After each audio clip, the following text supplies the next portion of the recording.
Olá!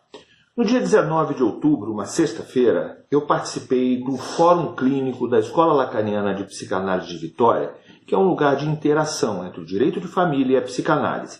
E daí veio a ideia da gente fazer uma live no Instagram, e foi o que a gente fez com a psicanalista Cláudia Prete, e é o que eu vou mostrar para vocês agora. Só que antes eu tenho um pedido a fazer. Inscreva-se no nosso canal, ative as notificações e curta o vídeo para que a gente possa continuar trazendo sempre um excelente conteúdo em direito de família. Tá bom? Vamos lá?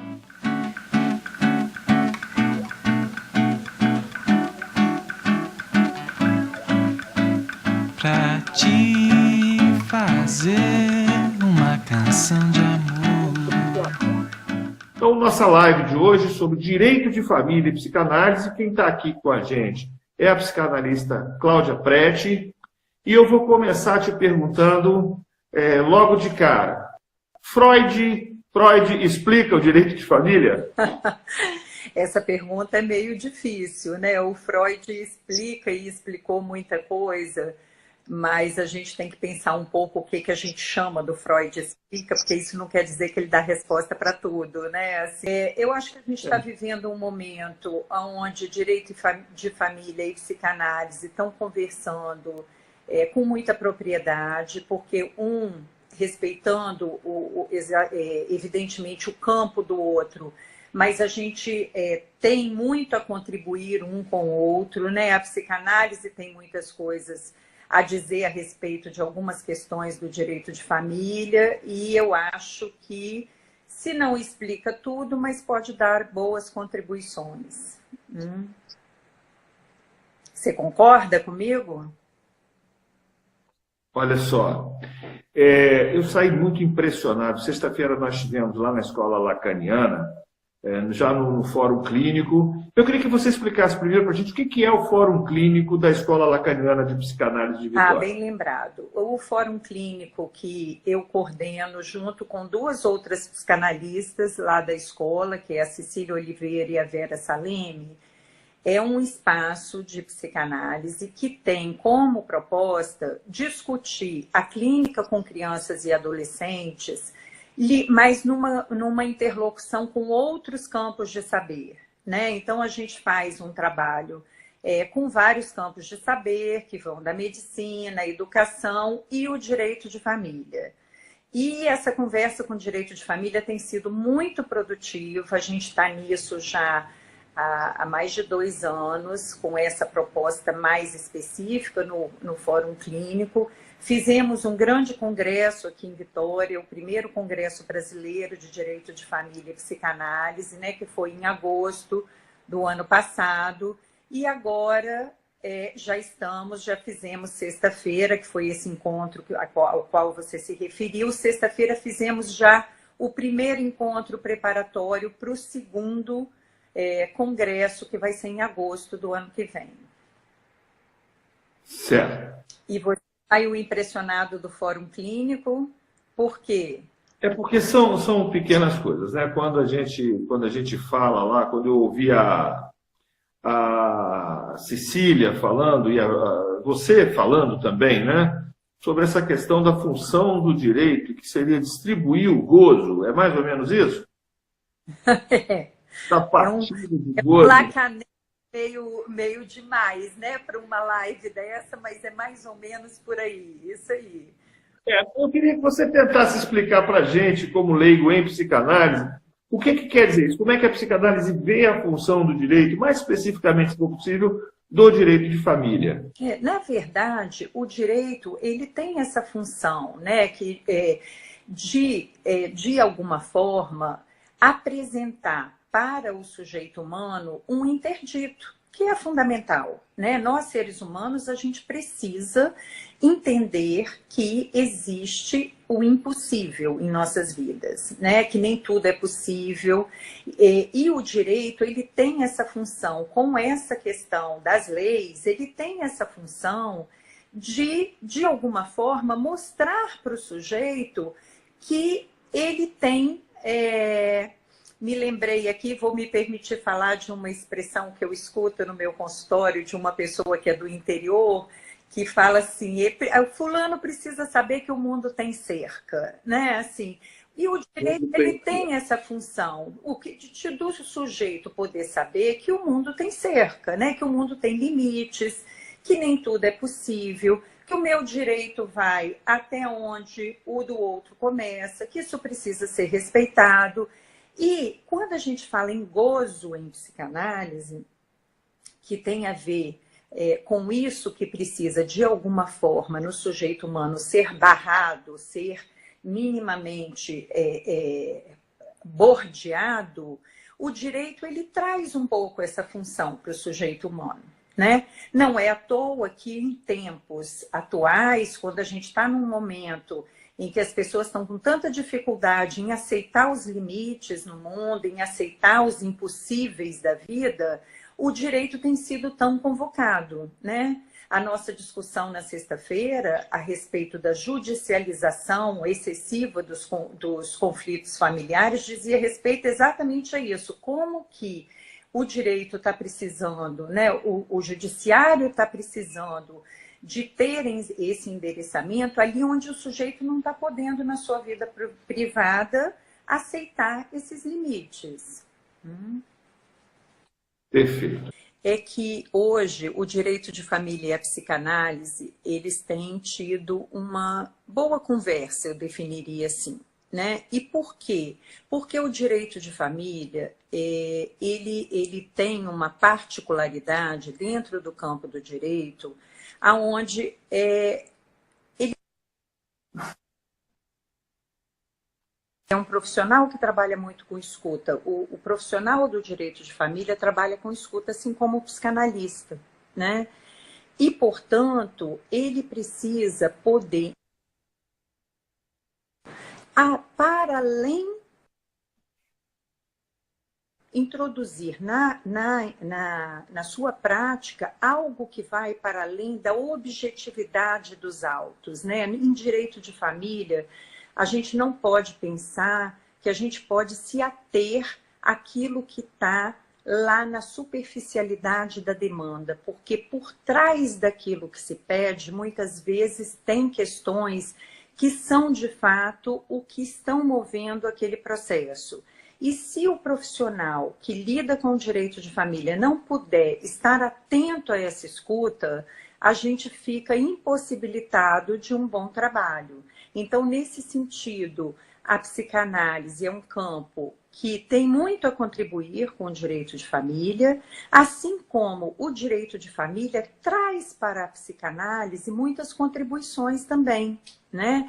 No sentido daquilo que a gente conversava na sexta-feira e que você tão bem citou, que o direito é um campo de uma certa regulação de gozo que nos ilustra muito bem aquilo que a gente trabalha nesse conceito na psicanálise. Então, são dois campos distintos que precisam se respeitar, porque não se trata nem de psicanalizar o direito, nem de judicializar a psicanálise, nem de introduzir na psicanálise a objetividade do direito, mas, ao mesmo tempo, essa troca essa conversa, essa interdisciplinaridade, ela faz com que a prática fique muito mais ética e muito mais humana. Sim. E a gente conversava também sobre essa questão que pode levar a um excesso de judicialização, a um excesso de demandas, que é o fato do ser humano não conseguir lidar bem com o que a gente chama de renúncia ao gozo, né? Ou até com a interdição, com a impossibilidade desse gozo. Então eu queria que você explicasse para a gente o que isso significa em linguagem leiga, né? E como é que isso se encararia nessa questão, que é sempre um problema, que é da judicialização excessiva, dos processos intermináveis, que eu até brincava, chamava de corda de caranguejo, né? Porque um processo gera outro, fica aquele monte de volume pendurado, né? E a gente fala um pouco que isso tem uma certa relação com o gozo, né? E eu queria que você explicasse um pouco mais sobre isso. Pois é, o que a gente conversava, e esse vai ser o tema do nosso congresso, né? Assim, hoje, o que a gente está vivendo no mundo hoje? Nós estamos vivendo um momento onde o ser humano, o sujeito humano, ele está com muita dificuldade em aceitar que na vida existe uma dimensão que é a dimensão do impossível. Isso que caracteriza o ser humano, isso que é parte do nosso cotidiano, do nosso psiquismo, da nossa vida diária, é a base da civilização, né? A renúncia é a base da civilização. E nós estamos num momento onde, com todos os progressos que nós fizemos enquanto seres humanos, a gente está com muita dificuldade, está se achando Deus, né? A gente acha que não precisa introduzir os limites, que a gente pode tudo. Estamos vivendo a era dos direitos, né? Se você não faz o que eu quero, eu vou fazer valer os meus direitos. E no contexto das famílias, a gente está vivendo exatamente isso. Os conflitos familiares que, num outro momento, eram um pouco melhor, digamos assim, mediados pela palavra, hoje a gente está com uma certa dificuldade com isso. E o recorrer ao judiciário virou uma possibilidade, né, para o sujeito de, muitas vezes, não aceitar aquele limite que é imposto. O que eu quero dizer?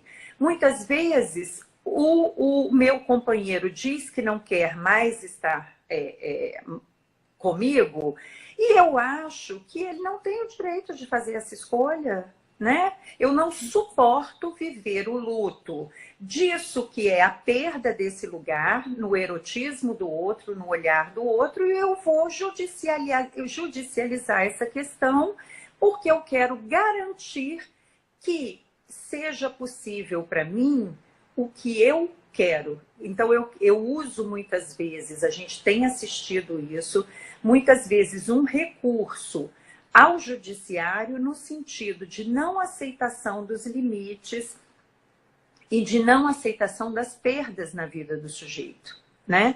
Eu dizia lá na nossa primeira tentativa de transmissão aquela questão que a gente escuta com facilidade, né? Vou me encontrar com fulana ou vou me encontrar com fulano no dia da audiência, como se aquilo fosse um grande encontro amoroso, né? Mas nem que seja pela via do ódio, eles irão se encontrar, né?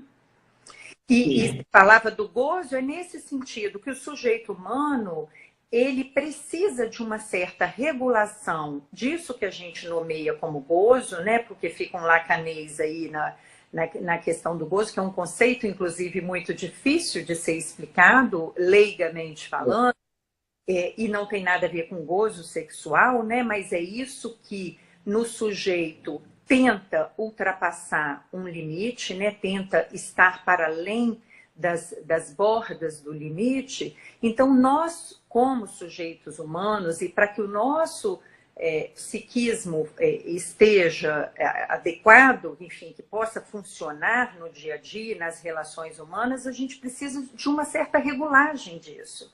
A gente precisa, enfim, aceitar, e aí eu vou retomar aquilo que eu falei lá atrás, que o mundo tem cerca, né? Que é algo que eu escuto de uma pessoa do interior. Olha, precisa saber que o mundo tem cerca. É mais ou menos isso. Olha só, a gente acaba colocando, você está falando aqui, evidente que a gente vai ouvindo, vai escutando e começa a pensar também, e será que a gente não está levando o processo, não está fazendo um mecanismo com um quê de perversão e de tirania? Porque, veja bem, a função do processo judicial é exatamente essa, é estabelecer um marco regulatório para o final de uma relação. Uhum. Quando a gente percebe, volta e meia a gente vê isso no direito, as partes tomando o processo como uma forma de manter a relação. Ou seja, postergando o fim, dificultando, às vezes, desnecessariamente, que um acordo seja amarrado, enfim, preservando e prolongando o processo como uma forma de manter viva uma relação. Talvez as pessoas não se deem conta disso, mas não tem um um movimento meio perverso, meio tirânico, nessa subversão do processo, da utilização do processo, que deveria ser um marco do fim, e acaba sendo utilizado como uma forma de prosseguir de aí até ter o gozo em cima disso. O que você acha?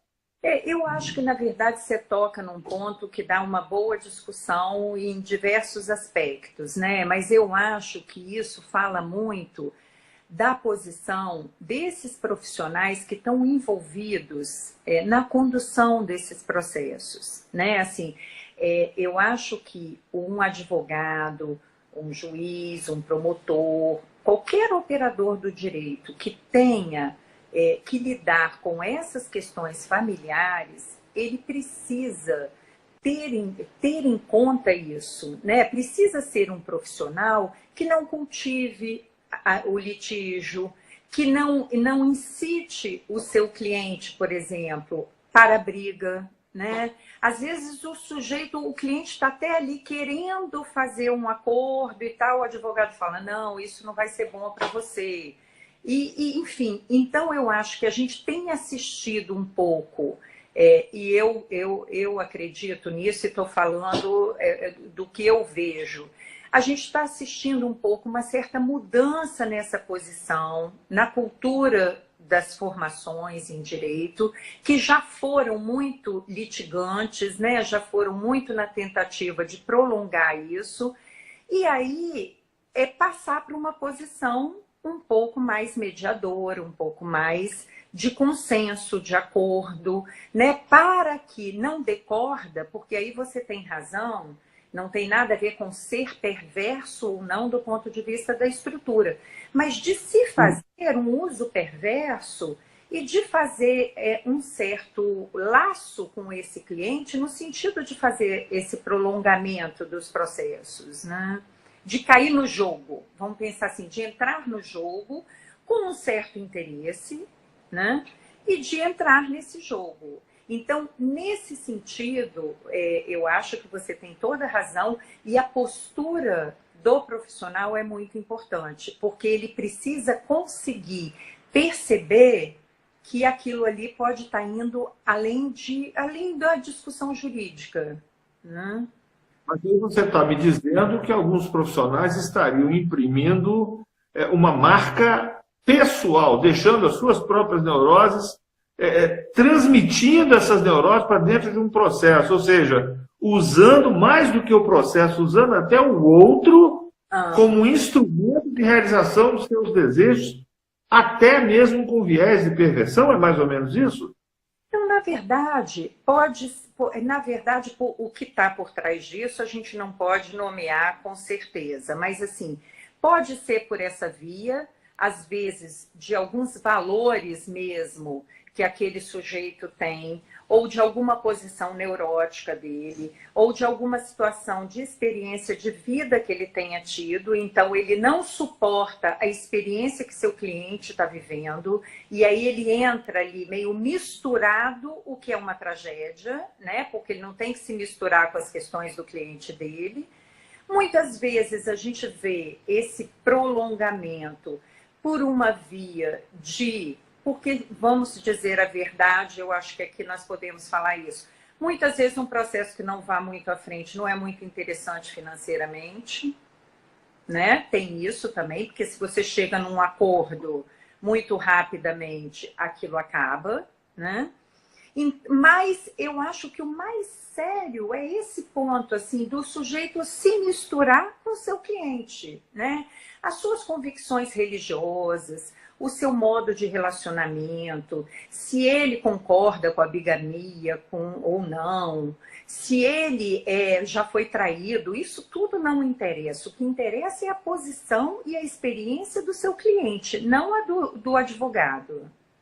A Bárbara faz uma observação aqui muito interessante, é saber separar o litígio do conflito das partes. É mais ou menos por aí?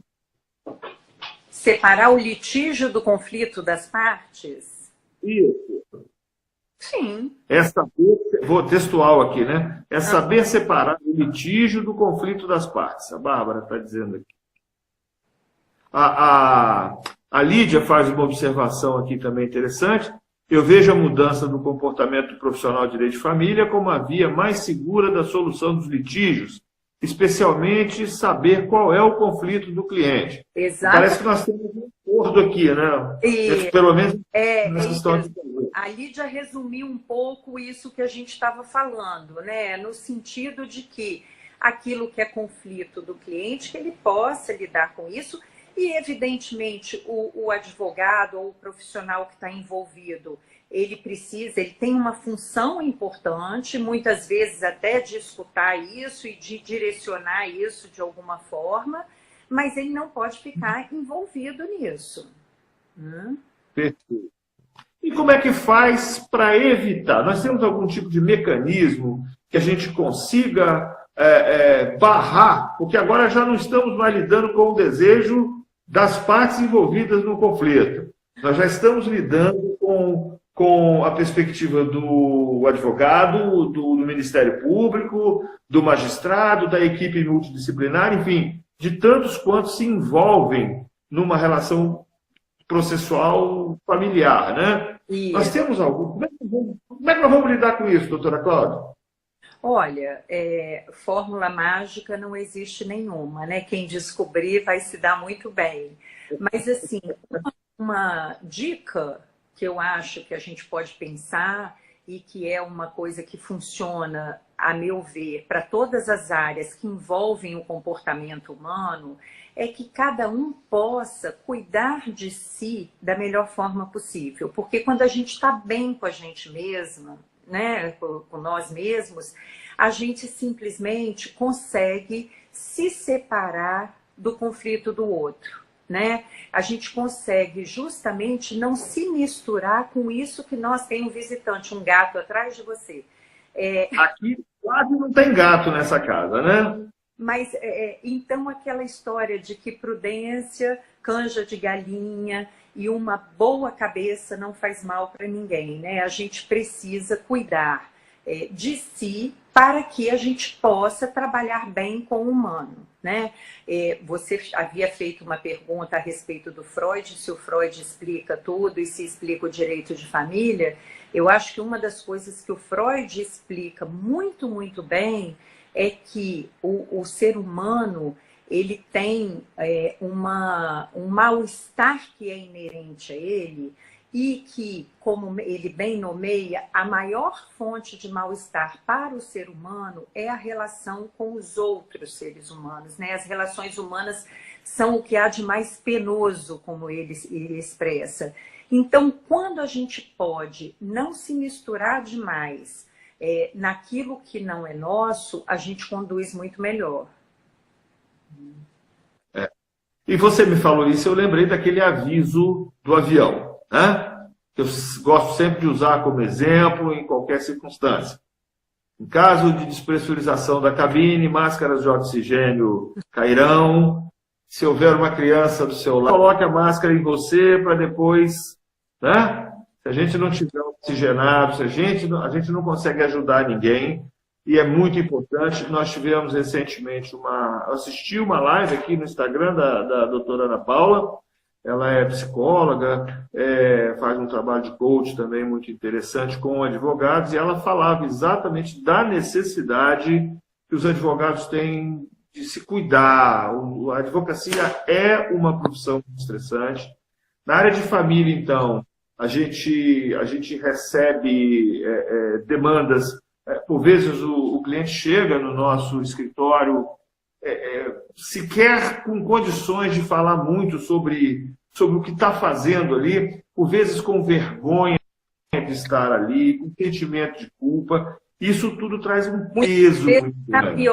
No pior momento da vida dele, né? No mais difícil. Geralmente é o pior momento da vida. Geralmente chega para a gente no pior momento da vida. E nem todos, a gente não dá sorte, nem sempre a gente dá sorte de receber alguém que esteja também fazendo um acompanhamento com um psicanalista, enfim, que esteja se cuidando, né? E isso é muito, muito. Isso eu acho que é muito importante. Vocês lidam com as pessoas no momento de muita devastação, né? Porque ninguém procura um advogado que atue numa vara de família, na área de família, porque está muito bem, porque o casamento está ótimo, porque não tem conflito, né? Procura justamente porque está muito problemático, né? Porque está difícil, porque está numa fase de perda, de rompimento. Eu vou citar sem autorização e, portanto, não vou dizer o nome, um conhecido advogado que uma vez eu perguntei a ele por que ele não fazia direito de família e ele me respondeu de uma forma que eu acho que define muito bem o que a gente está falando. Caiu aqui. Vai ter que falar tudo de novo, estou ouvindo nada. Ah, tá, estou te ouvindo bem. Eu estou falando que... Pode voltar. Voltou? Tá tudo certo? Agora continua. Agora que eu comecei a te ouvir. Você ia falar que ia contar de um advogado com quem você conversou? Eu vou citar um advogado, não vou dizer o nome, porque eu não tenho autorização dele, não pedi, mas que é um advogado conhecido meu e que uma vez eu perguntei a ele por que ele não trabalhava com direito de família, né? E ele me respondeu uma frase muito simples que define isso tudo. Porque eu quero ter um escritório e não um consultório. Foi o que ele me disse. Né? E eu achei muito interessante, assim, porque depois na conversa com ele, isso ficou muito claro, assim, como que ele pôde, ele, como profissional, reconhecer um limite dele. Né? Eu não suporto isso, portanto, eu prefiro não atuar nessa área, porque é uma área que requer uma escuta do sujeito humano que eu não estou pronto para fazer, eu não suporto fazer. Então, eu não vou trabalhar com uma área do direito que não seja a área de família. E essa escuta é fundamental, eu tenho falado isso nas palestras que eu tenho a oportunidade de fazer por aí, principalmente para a jovem advocacia. Eu chamo de escuta qualificada, que não se confunde com a escuta que o analista faz no seu consultório, né? Que é uma escuta sem julgamento, você acolhe com o seu ouvido, né? E eu faço a distinção que ouvir é um mecanismo fisiológico, escutar é um pouco mais do que isso, né? É receber aquela demanda do cliente, conseguir entender, até porque o advogado precisa elaborar um diagnóstico, assim como um médico, assim como um psicólogo que trabalham com isso, o advogado precisa elaborar um diagnóstico, ou seja, ele precisa entender o problema do seu cliente para poder transformar aquilo num ato judicial. Né? E escutar. Se ele chega e já julga, diz, você está certo, você está errado, você devia ter feito. Acabou. Ele ou até, pergunta. Eduardo, assim, eu acho que tem uma coisa importante nisso que você está falando, e eu volto a afirmar aquilo que a gente falava no início, não se trata de psicanalizar o direito, né? Não é disso que se trata, mas, por um outro lado, é uma área do direito que não pode ter uma solução prévia, né? Esse trabalho de escuta precisa acontecer para que a condução daquele caso ali, eu acho que assim, o Freud tem uma recomendação aos que exercem a psicanálise, que eu recomendo a todos que exercem qualquer profissão que lida com o ser humano. Tome cada caso, cada situação como se fosse único. Porque às vezes um divórcio é sempre diferente do outro, é sempre um conflito diferente do outro. Muitas vezes aquilo que é uma solução muito simples, num caso que você pode conduzir por uma via, em outro não é. Lógico que respeitando aquilo que é o campo do direito, porque existem normas a serem seguidas e a gente não pode esquecer disso, né? Mas isso precisa ser levado em conta. A Bárbara faz uma observação aqui, nós recebemos a carga emocional do cliente. Né? Às vezes o cliente chega pesado, eu costumo comparar, principalmente quando recebo mulheres, que é aquele jardim seco. Você recebe um jardim seco no escritório. A gente sabe que é flor que tem ali, né? Mas está para aquele matinho seco. E aí, com o desenvolvimento do processo, com o processo até de maturação, que a gente chama de luto, né? Com o luto que se faz daquele momento, quando a gente vai, a ausência vai ganhando lugar de ausência, a presença lugar de presença, né? A gente vai conseguindo molhar e a gente acaba vendo cor de novo depois, né? Se eu não me engano, isso está até na definição da própria palavra processo, na função do processo, né? Ele é um tempo de elaboração, é um processo.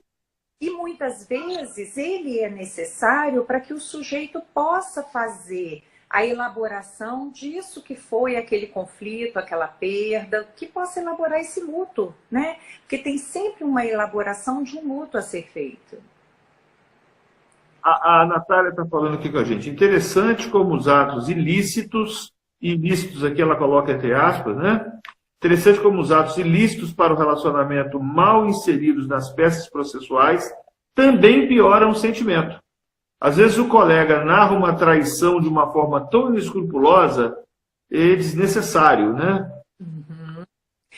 Enfim, quando a parte lê, se sente num limbo total, com vergonha, com raiva. Precisamos aprender a lidar com as vidas das pessoas. É por aí? É aquilo que a gente falava, né? Assim, é a questão de poder lidar com isso que é a dor do outro, que é o conflito do outro, sem se misturar tanto, né? Sem tomar aquilo.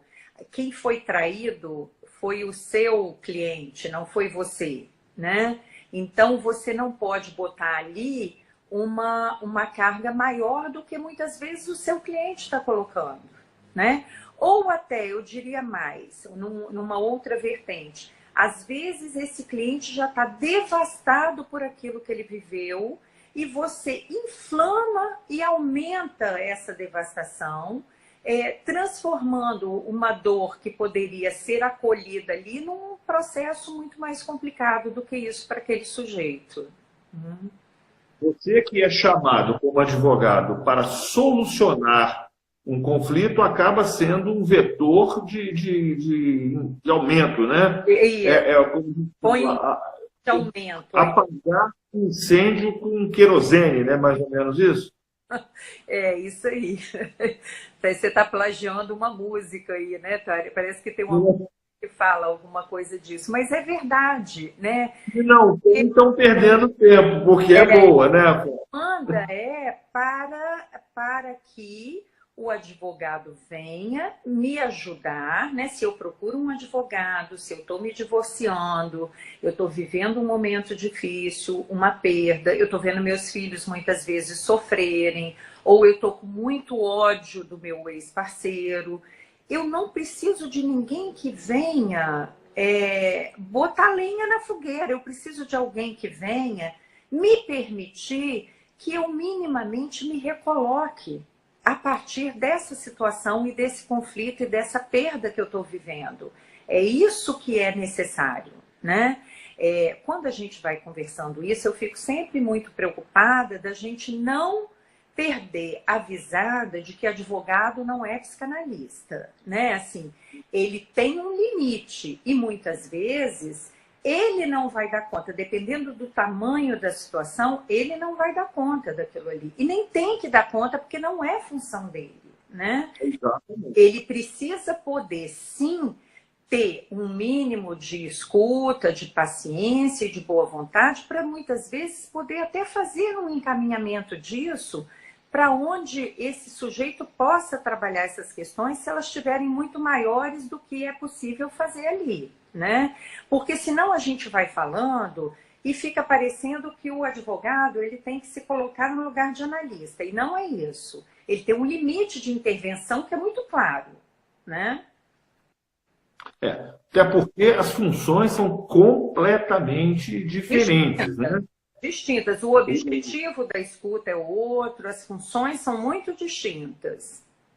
Eu preciso ter uma escuta qualificada, mas essa escuta qualificada, ela me serve não para fins terapêuticos, se é que eu posso falar assim. Ela me serve para que eu consiga identificar qual é o conflito que está ali, né? Eu não posso ultrapassar o meu limite. Eu fui procurado como advogado, eu não fui procurado como psicanalista. Exato. Eu tenho que ter uma escuta qualificada para que, como advogado, eu consiga fazer uma boa análise da questão que o cliente me coloca. E eu gosto de dar sempre o exemplo. Mas, se você se colocar fora desse lugar de advogado e quiser se colocar como psicanalista, se dançou como advogado, e aí a sua atuação não vai ser a melhor possível para aquele cliente, porque o seu lugar não é esse, né?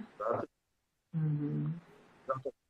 É por aí, exatamente, é por aí. A gente não pode invadir o campo do outro, né? O que nós estamos falando são de duas áreas do conhecimento humano com objetivos, com análises diferentes. O que a gente precisa é entender aquela pessoa, porque, por vezes, o cliente procura e dá narrativa. Se você tem uma narrativa apressada do que ele está dizendo, você pode ser induzido, você se induz a erro de dizer, por exemplo, que ele quer alimentos, quando na verdade ele não precisa de alimentos. Para isso, exatamente.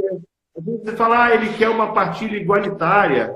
Às vezes a pessoa não está nem aí para a partilha, ela quer que o pai visite o filho, ou que a mãe tenha um pouco mais de compaixão, enfim, N questões com as quais nós nos deparamos, né? E principalmente até para a gente ter uma noção daquilo que é ansiedade de quem procura, ou do que é aquilo que é realmente um objetivo válido para um advogado, para que um advogado possa trabalhar. Porque eu não posso, como advogado, trabalhar tentando o objetivo do advogado, né? Ali não é o seu objetivo, né? Mas se você consegue ter uma escuta mais atenta, você pode, inclusive, ajudar esse sujeito a dirigir isso a um psicanalista, por exemplo, né? Mas nesse sentido, a conversa entre a psicanálise e o direito de família ela é muito rica, né? Porque eu acho que ela traz essa discussão à tona, ela traz essa necessidade, ela aponta aquilo que há de mais precioso na psicanálise, que é de mostrar que para o sujeito humano existe essa outra cena, que é da ordem do inconsciente, então que muitas vezes aquilo que ele pede não é exatamente o que ele quer, né? Que muitas vezes aquilo que entra como uma primeira demanda num processo judicial está trazendo no seu bojo uma série de outras questões que vão aparecer depois e que precisam ser levadas em conta. Então, eu acho que essa apresentação dessa outra cena, dessa dimensão do inconsciente, é algo que a psicanálise traz e que enriquece muito essa conversa com o direito de família.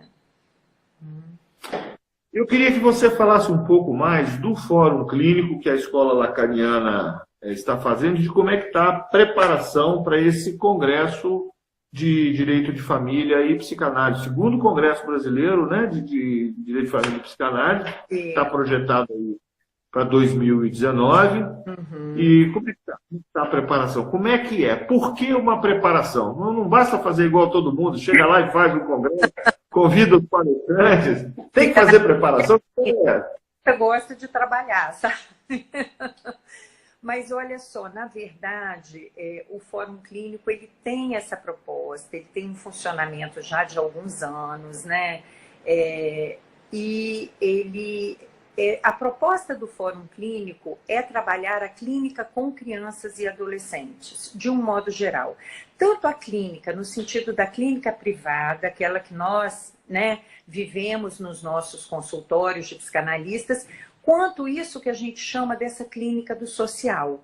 Por isso, a nossa proposta é o trabalho junto a outros campos de saber, né? Nós iniciamos o Fórum Clínico num trabalho junto com a medicina, passamos pela educação, depois entramos com o direito de família e foi uma coisa que foi muito, muito, muito longa, assim, porque foi se prolongando, foi dando um bom caldo, né?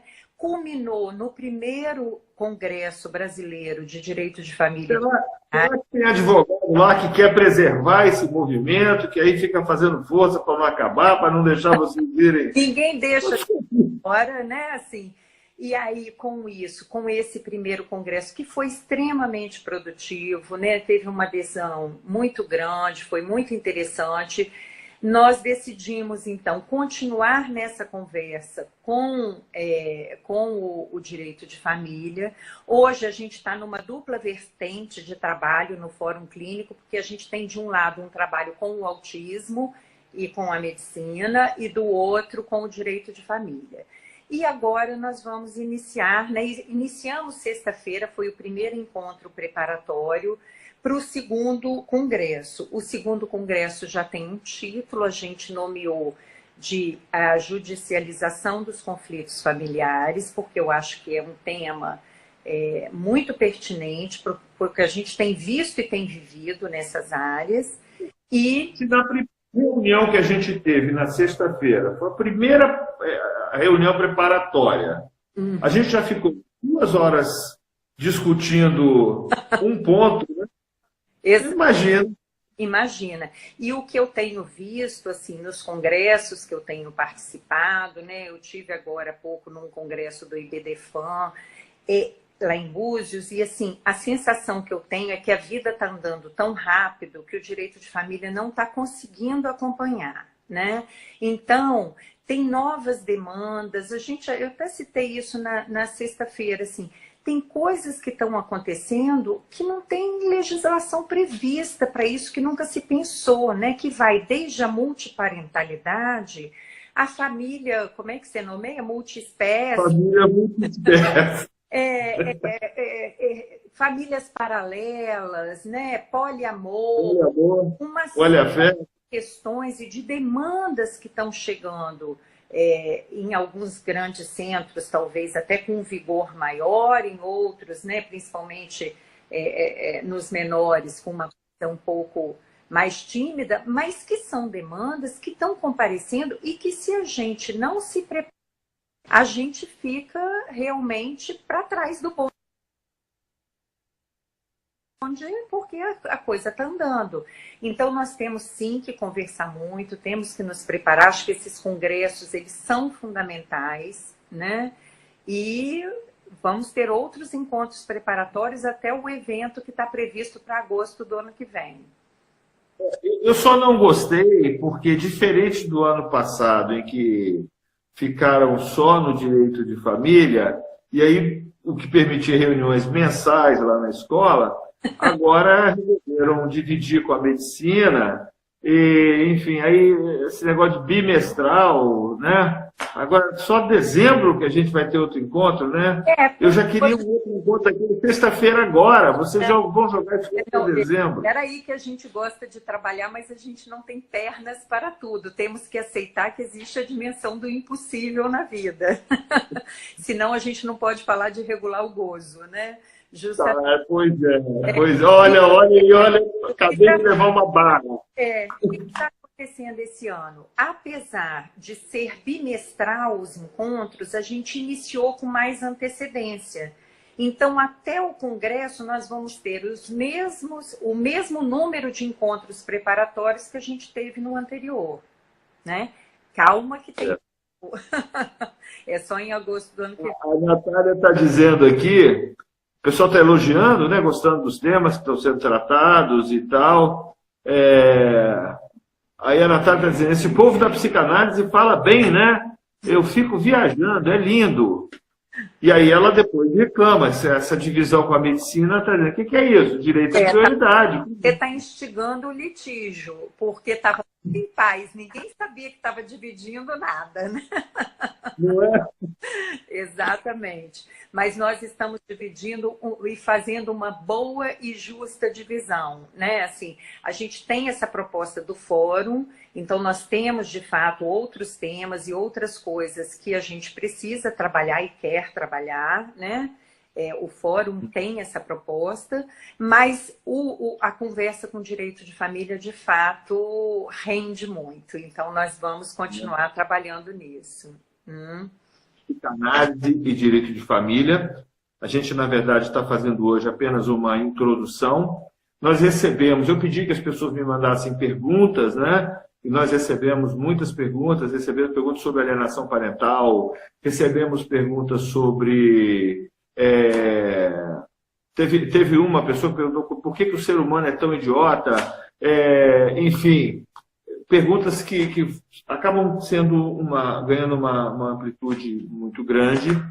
Esse é o primeiro encontro que a gente tem aqui. O ser humano não é idiota, né? O ser humano é precário. Esse é o problema do ser humano, né? Ele é muito precário. Então, ele acaba cometendo e vivendo dores por conta de sua precariedade, né? Essa dor de existir é constitutiva do ser humano e não tem jeito, né? A gente tem que lidar com isso.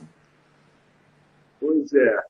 Enfim, e é o que faz o ser humano. O ser humano, ele é humano por conta do outro e, ao mesmo tempo, ele quer negar o outro. O maior problema dele é exatamente como você disse aí, o outro, né? Se um outro não existe no ser humano... A sementinha que tem na gente é porque eu dependo do outro e que eu tenho ódio, né? Isso cria um ódio constitutivo, do psiquismo humano, que nesses processos de família aparece de uma forma muito evidente, né? Nós não podemos pensar que ser humano é feito só de bondade, né? Ser humano necessariamente tem um componente de ódio. E isso, num conflito familiar, vai comparecer, porque é onde... A cena familiar é onde isso é mais propício às relações amorosas, às relações eróticas, a relação com os filhos. É onde esse elemento do ódio, que é muito primitivo no sujeito humano, vai aparecer de uma forma muito forte, muito evidente.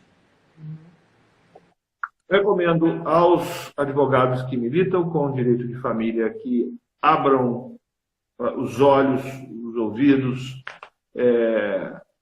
como diria o Caetano, né, os 7 buracos da cabeça para a psicanálise, porque o afeto, ele comparece agora no nosso ordenamento jurídico, ele começa a comparecer, o afeto que é o material de trabalho da psicanálise também, só que eles vão dar um outro nome, né, vão chamar de elemento pulsional ou de... Enfim, vai dar uma outra, mas é o afeto, o velho bom afeto com o qual o direito trabalha e que é o elemento mais relevante do direito de família. A psicanálise já tem uma história de mais de 100 anos, não é isso? Mais de 100 anos trabalhando com isso. E a gente está chegando agora, a Lídia está dizendo aqui que o direito de família é o... Como é que ela colocou aqui? Eu não leio o que ela fala. Do ponto de vista, o direito de família está à frente de todos. Porque é capaz de regular por si mesmo suas novidades. Pode até ser, mas ele precisa desse conhecimento que os outros ramos do conhecimento nos oferecem. Como, por exemplo, eu não posso entender o afeto que une, por exemplo, 2 pessoas do mesmo sexo, né? Como é que é isso? Nossa, como é que eu vou entender sem ter noções, sem escutar a psicanálise, para que ela me explique o que é esse tal de afeto? O advogado de família, ele precisa escutar, ele precisa se informar um pouco mais sobre psicanálise, porque o que comparece muitas vezes como novidade para o direito já está sendo trabalhado pela psicanálise há muito tempo. Então vamos prestar mais... Está chegando no direito essas questões que antes não se dirigiam ao direito, né? Porque as pessoas não tinham isso como uma possibilidade na vida, né? De regular determinadas situações que eram tidas como muito fora da lei, fora da vida, fora da curva, né? Hoje isso está entrando como uma demanda possível. Então, tem que realmente poder falar alguma coisa sobre isso, porque a coisa está andando muito, muito rápido, né? Nós ainda temos um tempinho, quero saber se alguém tem mais alguma pergunta a fazer, precisa de mais alguma informação. Vamos aproveitar. Lídia, Bom, Você concorda com a interdisciplinaridade. E, de fato, eu acho que enriquece muito, né? Que é fundamental. Direito de família não pode trabalhar sozinho. Né? Eu também falo muito isso, sabe, Cláudia? Quando eu falo das 5 competências do advogado de família, uma dessas competências é a necessidade dessa inter-relação, porque como é que você vai falar de uma partilha de bens se você não tem noções, por exemplo, de economia? Você precisa de outros campos de conhecimento. Como é que você vai falar de um regime de guarda, de tempo de convivência com crianças, se você não tem um mínimo de noção do que uma criança precisa, de uma educação, até do campo da educação, né, da pedagogia. Então, enfim, o advogado de família ele tem que estar atento a toda essa interdisciplinariedade que a Lídia traz aí com muita propriedade. E ela traz uma outra colaboração, desculpa o que dizer, que nem sempre a ausência de previsão legislativa é empecilho para as suas soluções, de forma alguma. Está certíssima. Não é isso que eu estou querendo dizer, sabe, Lídia? O que eu estava querendo dizer é que mas que precisa começar a ser pensado, né? Pode-se achar uma solução, pode-se usar o aparato que tem, mas são desafios, são grandes desafios que estão sendo dirigidos ao direito de família e aos psicanalistas, inclusive, né? Porque hoje a gente não pode mais pensar o ser humano e nem podemos pensar, por exemplo, a vida de um modo geral e o funcionamento da sociedade dentro daquele pensamento excessivamente edipiano que acontecia lá atrás, na época do Freud, por exemplo. Né? Nós não podemos sair querendo injetar Édipo em tudo, embora aquilo que o Freud tenha trazido com isso seja uma metáfora, e ele usa o mito do Édipo para falar de uma estrutura, então a gente tem que pensar nisso como uma estrutura, mas a gente precisa também pensar que hoje nós temos alguns desafios, inclusive em termos de tempo. Vou dar um exemplo muito simples, né? Assim, quando Freud cita as consultas que ele fazia, ele passava às vezes a tarde inteira com um paciente, né? Passeando no parque ou dentro do consultório, mas as sessões eram... Depois veio-se a coisa com o Lacan já das sessões mais curtas, mas muitas sessões por semana, que hoje a gente vai vendo que isso tem acontecido na prática, uma diminuição do número de consultas por semana, de sessões por semana. E por quê? Porque existe na vida hoje cotidiana uma impossibilidade, né, de muitas vezes o sujeito frequentar o consultório do analista 4, 5 vezes por semana. Né? Então ele precisa, isso foi mexendo na prática dos psicanalistas. Assim como no direito, mesmo que não exista uma previsão legislativa, mas mexe na prática, porque são situações novas. Cláudia, eu te agradeço muito, queria deixar você à vontade para... A noite inteira, você sabe, corta logo. Somos dois, então, né? A gente vai falando mesmo e a conversa não termina. Se andar, nós vamos embora. Mas eu queria deixar você aí com um tempinho para despedir do pessoal, fazer as suas considerações finais aí. Tá com você a bola. Tá bom. Na verdade, eu queria agradecer, em primeiro lugar, o seu convite, né? Quero contar para quem está nos ouvindo que quando ele me convidou, eu perguntei o que é uma live, porque eu não tinha ideia de como funcionava. Estou confessando isso aqui em público. E, na verdade, agradecer àqueles que nos ouviram, que tiveram essa boa vontade, essa disponibilidade. E dizer que a conversa é sempre boa. Convidar todo mundo para o Fórum Clínico lá na escola... E eu acho para o congresso do ano que vem, e a gente continua nossos bate-papos, que são sempre muito interessantes. É isso aí, gente.